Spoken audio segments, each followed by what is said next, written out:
Para receber todas as novidades do canal, inscreva-se e se curtir o vídeo, clique em gostei. Aproveite para acompanhar a Rede Super nas redes sociais.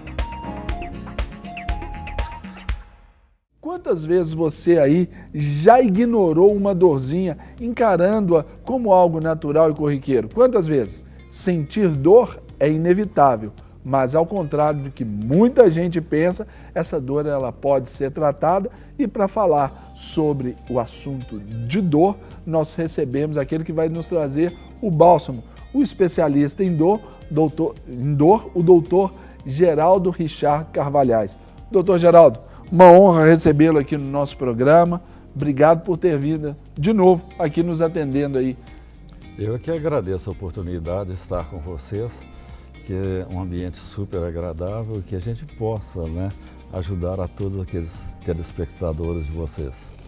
É minha primeira vez aqui com o doutor, né, Isso. Serginho? Então, eu aproveitei o intervalo aqui e estava fazendo já uma consulta a respeito de dores, porque de fato o que você falou é muito verdade. A gente está acostumado a sentir uma dorzinha e até mesmo se automedicar.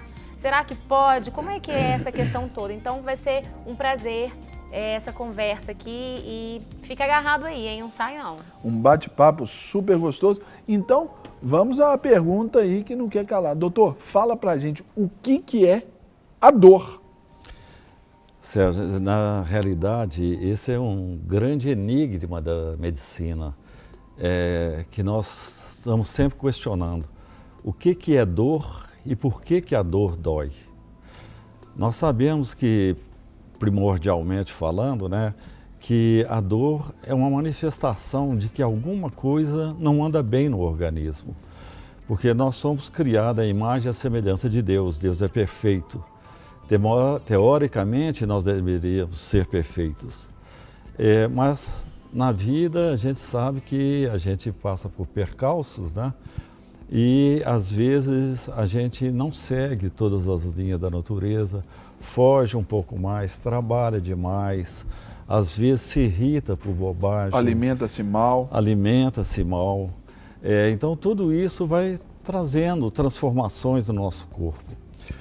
Hoje uma coisa que está muito em moda é a medicina quântica, mostrando o seguinte, que se você tem um pensamento, você tem um sentimento. Se você tem um sentimento, você tem uma emoção. E essa emoção te transforma tudo hormonalmente. É aquela pessoa que às vezes tem uma notícia e que tem uma crise hipertensiva, ou tem uma dor de cabeça súbita, ou mesmo tem um infarto. Se nós temos um pensamento que leva um sentimento, que leva uma emoção, que nos transforma totalmente, e se nós mudarmos o nosso pensamento? Nós vamos mudar a nossa emoção, nós vamos transformar todo o nosso corpo. Então hoje a gente sabe que o nosso corpo tem uma capacidade de regeneração muito grande. Você corta o cabelo cresce. Você corta a unha cresce. Você machuca num lugar, aquilo cicatriza espontaneamente. Você abre a barriga de uma pessoa, você tira um pedaço lá de dentro, você sutura, aquele negócio regenera. Então, mostrando a capacidade de regeneração do nosso corpo. Então, com isso, a gente tem mostrado que a gente tem que, às vezes, dar oportunidade para o organismo para que ele se recupere. Isso está trazendo uma transformação muito grande dentro da medicina. Como eu estava comentando com você, nós sabemos o seguinte, que uma dor que ela se persiste durante um certo tempo, ela faz uma transformação, inclusive das células do cérebro. Hoje que nós conhecemos com o termo de neuroplasticidade. E um modo de você tratar uma dor crônica é transformando ou regularizando essa neuroplasticidade. Que o que é mais interessante, pode ser feita tanto com medicações, como estímulos magnéticos, estímulos elétricos, ou mesmo com a fé, com a persuasão, com a auto-hipnose e a crença de um modo geral. Porque nós sabemos o seguinte, que a fé remove montanhas. Se você tiver a fé do tamanho de um grão de mostarda, você terá tudo na vida. Então, tudo isso hoje vem mostrar uma integração da medicina, que não é só uma medicina, como falo, corporal, entende? Hoje nós estamos aliando muito a espiritualidade com a medicina no tratamento, principalmente das dores crônicas. Muito bom, essa compreensão de que nós não somos só uma coisa, né? Nós somos corpo, nós somos alma e somos espírito. E é claro que esses três se interagem. Então, afetando um, a gente automaticamente afeta o outro. E é isso que o doutor explicou aqui de uma forma tão clara para nós. Eu queria saber um pouquinho, você falou sobre dor crônica. A gente sabe que existe também a dor aguda. Explica para nós um pouco qual é a diferença de um para o outro. Na realidade, uma dor crônica é aquela, por exemplo, assim, que você tem uma infecção no dente, então que se você trata o canal do dente, melhorou, acabou. Você tem uma cólica renal, você tem uma cólica misericórdia, biliar. Isso aí foi a minha semana passada. Como é que é? Foi a minha semana passada, cólica renal. Pois é, Cólica dizem que é renal. igual dor de parto, né, Sérgio? Jesus toma conta, é muito forte. Mas você acha que é pior do que a dor do parto? Bom, Hã? dizem, né, Você que acha que é compara. pior do que a dor do parto? Eu não tenho parâmetros para poder expressar a minha opinião, mas mulheres que já tiveram as duas já me falaram que são muito semelhantes. Agora, me falaram, quem já teve também, que é maior do que a dor do infarto. Na realidade, Sérgio, eu tenho uma experiência hoje de tratar dor em 45 anos. Então, durante esse período, eu já vi todo tipo e qualquer tipo de dor. Até então, a gente tinha como a dor de cólica renal como sendo uma das piores dores. Mas o que eu acho interessante é que a dor que eu vi que é mais excruciante, que mais leva o sofrimento, leva inclusive, nós temos relatos na literatura médica, de pacientes que ele prefere o autoextermínio suicídio do que continuar vivendo com esse tipo de dor. Dor de dente? Não. É uma dor de cabeça que nós chamamos de cefaleia insalva, cefaleia de Horton ou cefaleia estamínica. O paciente... Meu Deus, deve ser algo Imagina, severo, se né? ela é a pior, assim... Olha, da minha experiência, os quadros dolorosos que eu vi, realmente é a pior dor. Eu falo assim, é bem sério isso, né, Sérgio? Porque eu não estou dançando, eu rompi o ligamento do joelho, o ligamento cruzado anterior, e eu tive que passar por todo a cirurgia, o processo de reabilitação, fisioterapia, a dor, né, que você precisa ali para voltar aos movimentos. E, de fato, eu acho que uma das piores dores é a emocional, porque você se vê limitado, tem tantas dores, né, de como que elas afetam mesmo o estado da pessoa como um todo. Então, assim, a seriedade que é e a necessidade dessa pessoa que talvez está passando por algum processo de procurar um especialista, né? As pessoas podem se automedicar quando elas sentem dor? Por exemplo, dor de cabeça, dor muscular, estômago. dor de estômago. Na realidade, nós acreditamos que as pessoas não deveriam, né, se automedicar, porque uma simples dor de barriga pode ser uma causa grave, né? Pode ser um apendicite, pode ser inclusive um processo infeccioso do peritônio, que pode levar inclusive à morte. Então, o ideal é que a pessoa procurasse um profissional. Mas nós sabemos que é difícil, medicina é cara, então a gente sempre procura, até na própria televisão, né? Fala, olha, toma esse tipo de remédio, se não melhorou, procura o médico. O que deveria ser o contrário, né? Entendi, ele deveria procurar primeiro o médico para depois poder fazer uso de qualquer medicação. Uma dor que ela seja aguda, ela é um modo de advertência de alguma coisa estar acontecendo. Essa dor, ela pode se cronificar. E como você mesmo disse, uma dor crônica, ela mina, inclusive, a existência da pessoa, levando a quadros depressivos, levando a imobilizações que vão piorar todo o quadro doloroso ou quadro do paciente. Agora, doutor Geraldo, vou convidar o senhor e também todos os nossos telespectadores para assistir uma matéria muito legal sobre uma prática que promete ajudar e muito, né, alguns tipos de dor, que é a quiropraxia. Dá só uma olhada. Dores de cabeça, no pescoço e nos ombros são queixas frequentes da maioria dos brasileiros. E muitos não conseguem encontrar a causa do problema. Mas, em alguns casos, a raiz dessas dores pode estar na coluna. E a quiropraxia pode ajudar. A quiropraxia é uma profissão especializada no cuidado da coluna vertebral. Então, o quiropraxista ele tem como objetivo corrigir um problema que é chamado de subluxação vertebral, quando as vértebras da coluna perdem ou a posição normal ou a relação articular normal entre si. Então, a nossa coluna ela é composta por 24 vértebras, né, por 24 ossos que estão interarticulados. Devido à grande quantidade de movimento que a gente pode realizar com a nossa coluna, essas articulações elas estão susceptíveis a sofrer de pequenos desvios.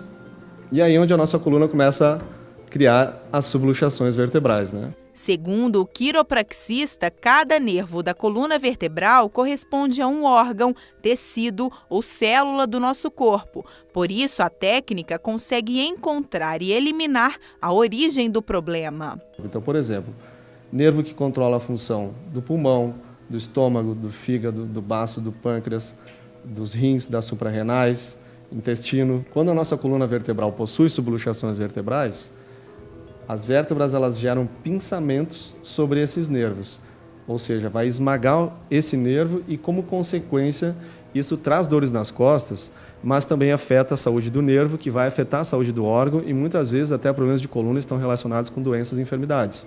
Então, problemas como asma, pressão alta, labirintite, são muito comuns a gente ter muitos bons resultados também com o tratamento da coluna vertebral, justamente por essa relação direta que existe da coluna com o sistema nervoso, né? Cérebro e medula espinhal.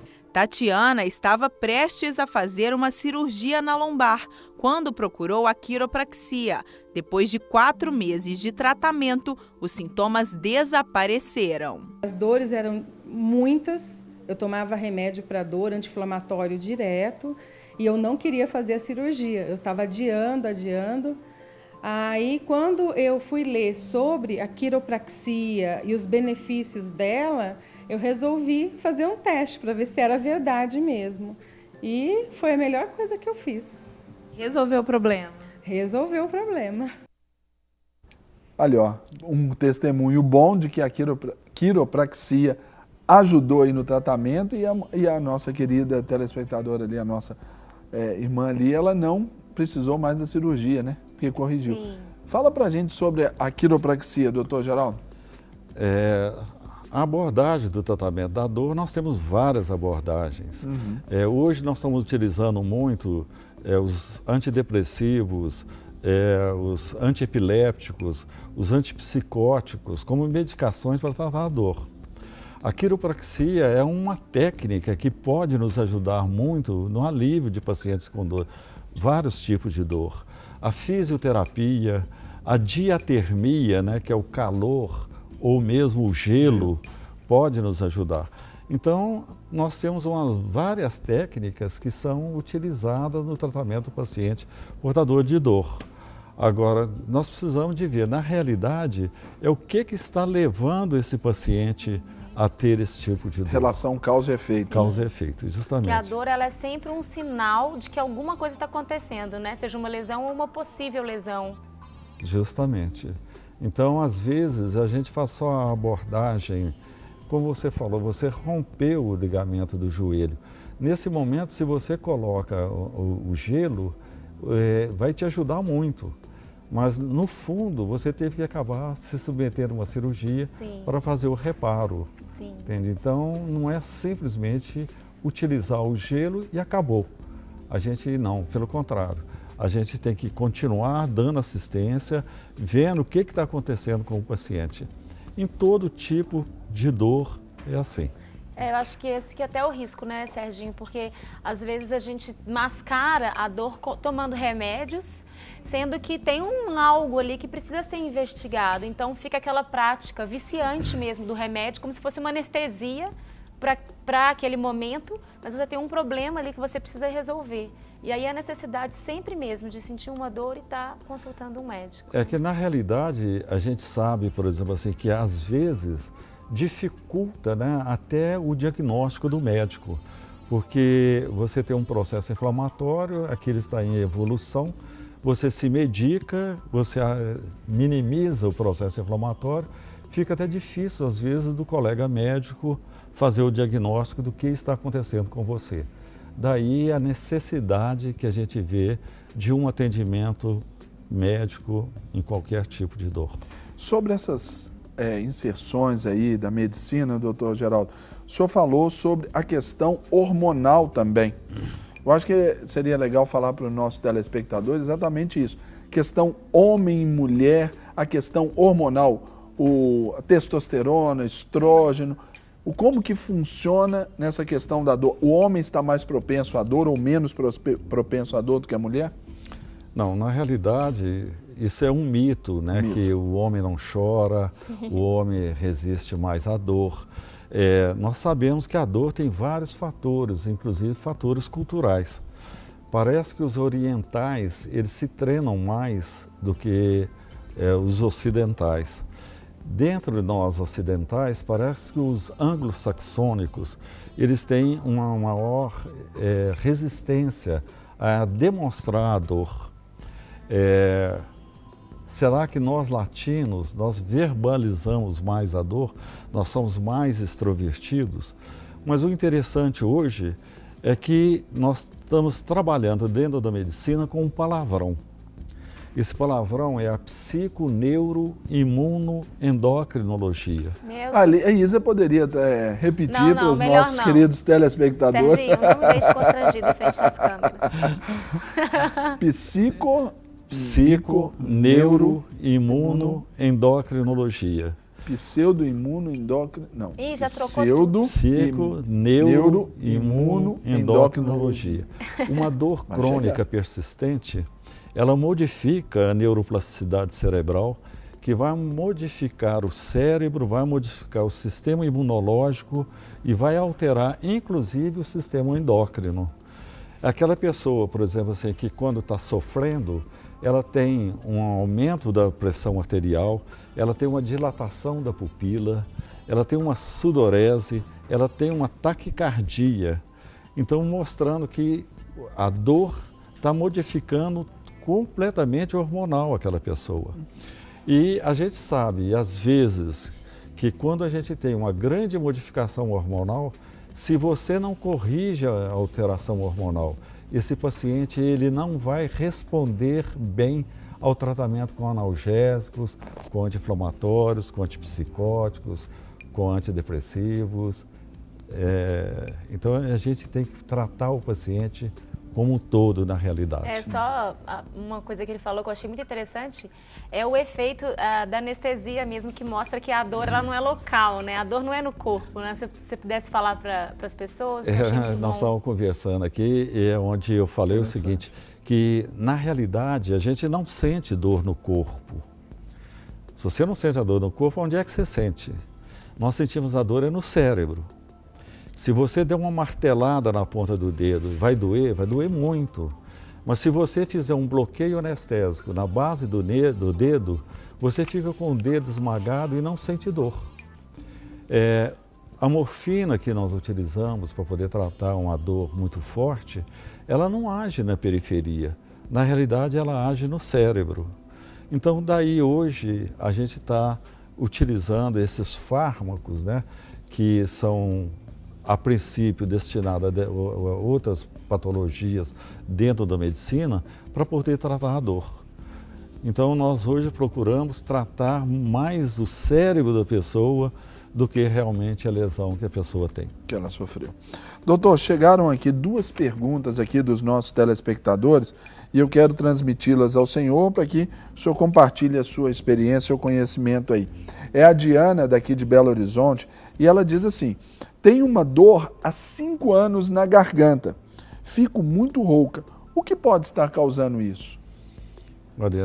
Na realidade, aí você teria que fazer uma consulta, né, com um otorrino, para que ele possa ver se tem alguma lesão, né, que estaria te levando a esse tipo de dor.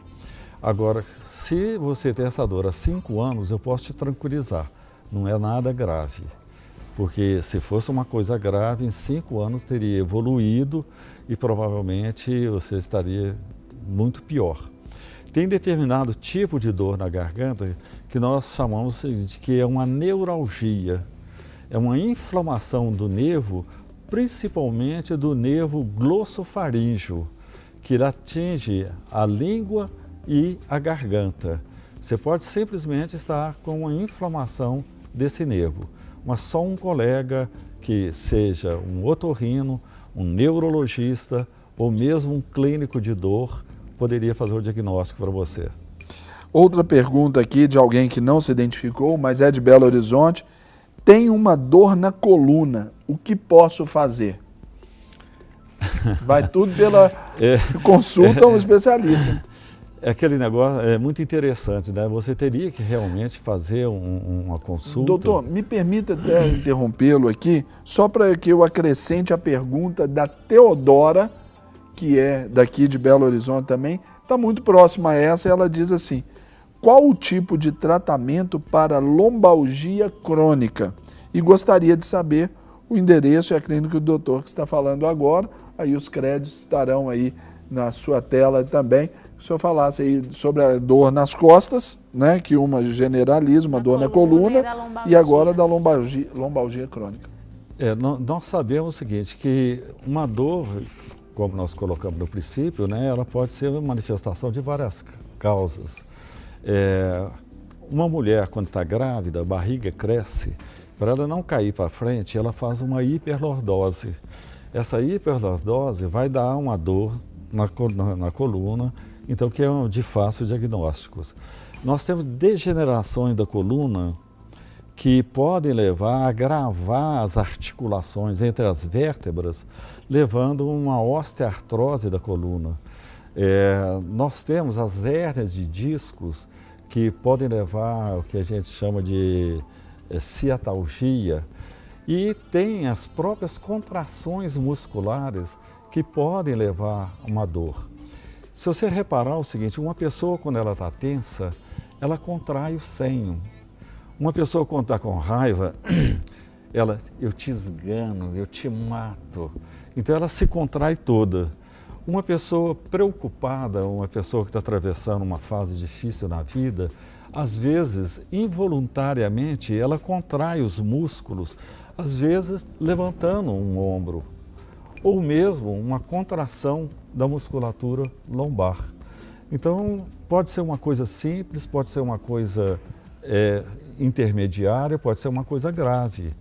O que a gente tem, na realidade, é que procurar um profissional que possa fazer o diagnóstico do que está levando a esse tipo de dor. Tem um colega americano que ele era ortopedista, ele largou a ortopedia e foi fazer a fisiatria, e ele mora em Nova York. Ele escreveu um livro muito interessante que chama-se Body and Mind, em que ele fala o seguinte, que ele trata as dores nas costas em 95% das vezes sem medicação e sem meio físico, porque ele acha que essas dores invariavelmente estão ligadas a tensões emocionais. Legal. Então, é uma coisa, o livro está aí, quem quiser ler o livro é bastante interessante, né? Principalmente aqueles colegas médicos, né, que trabalham muito com esse tipo de dor, o fisiatra, o ortopedista, o neurologista. Medicina é uma coisa do esporte, muito interessante. A própria especialista em medicina do esporte também. A medicina do esporte, entende? Então, às vezes, a gente tem que ver o estado emocional, o estado psíquico que poderia estar causando uma dor. Um exemplo típico para nós é a fibromialgia. Entende? Que a fibromialgia não tem uma entidade nosológica.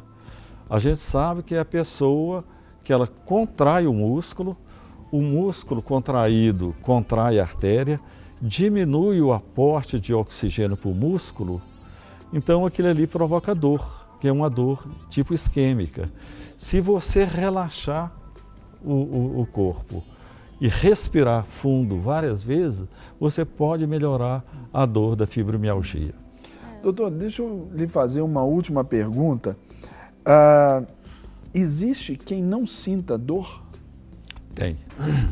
Tem uma patologia da medicina em que o paciente ele não tem sensibilidade à dor, que é uma coisa muito grave, porque principalmente, né, a pessoa se expõe a traumatismo grave, e a gente sabe que durante a vida a dor serve inclusive como um alerta. Um modo de defesa. A criança que vê um fósforo, que ela pega no fósforo, ela se queima, ela dificilmente vai pegar no fósforo a segunda vez. Essas pessoas que não sentem dor, elas praticam esportes, às vezes fraturam a perna, tem fraturas em várias partes do corpo e ela se expõe muito porque ela não sente a dor. Muito bom, né, Serginho? Sensacional, sensacional. Aprendi muito aqui hoje, principalmente porque na semana passada eu tive uma crise de rins, né, de uma cólica renal, que eu vou falar assim, dor é um negócio complicadíssimo. E eu sou daqueles, doutor, que assim, ao menor sinal de uma dor de cabeça, remédio em cima, não suporto. Eu costumo brincar muito dentro da clínica, é o seguinte, que eu nasci na roça, saí da roça, mas a roça não saiu de mim. Entende? Então eu gosto muito da filosofia popular. E às vezes a gente sabe que dentro dessa filosofia popular a gente resolve muita coisa. Eu poderia te dar um conselho? Eu recebo agora de muito bom grado. Na realidade, até a filosofia popular fala o seguinte, que a gente não deve dar conselho. Devia vendê-lo. Não. É porque o conselho é baseado na minha experiência, na minha vivência, que é completamente diferente da sua vivência, da sua experiência. Então o conselho é muito bom para mim, mas não serve para o outro. Mas a gente sabe, dentro da filosofia popular, o seguinte, quando você dorme, você não bebe líquido. Quando você amanhece, a sua urina está muito concentrada. Então, um ótimo tratamento para você não ter mais a cólica renal é tomar 1 a 2 copos d'água toda noite na hora de ir para a cama. Aí, ó, Sérgio. Porque essa concentração da urina é que vai formando aquele depósito vai se concentrando e vira um cálculo. Quando você lava o rim, você não permite que isso aconteça. Eu estou te dando isso porque eu já tive 2 cólicas renais e depois que me ensinaram isso, eu nunca mais tive uma cólica renal. Não, e eu quero me apropriar desses conhecimentos aí, porque quem tem ou quem já teve sabe que o negócio é complicado. Doutor Geraldo, nossa entrevista encerra por aqui. Para receber todas as novidades do canal, inscreva-se e se curtir o vídeo, clique em gostei.